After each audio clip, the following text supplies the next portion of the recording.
வாங்கி சாப்பிட்டவங்க இந்த பொருள்னால என்ன விளைவுகள் வந்துச்சு அதை ப்ரூவ் பண்ணணும். எவனாவது வாய்க்கு வந்து பேசுனதெல்லாம் நான் ஆதாரமா எடுக்க முடியாது.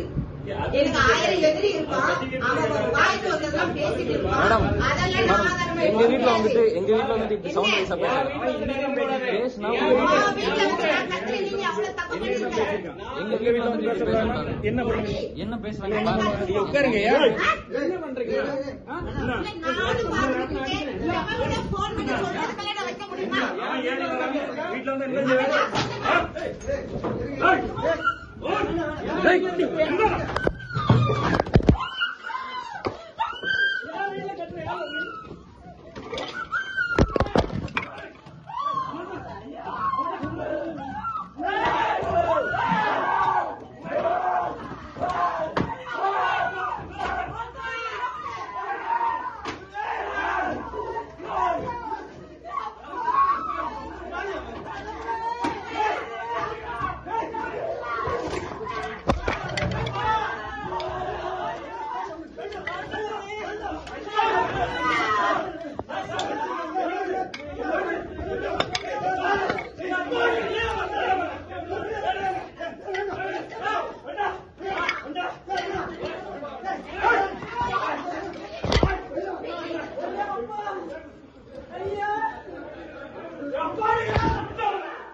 நீங்க இதெல்லாம் கவுன்சிலர் கூடி வந்தா ரொம்ப சந்தோஷம்.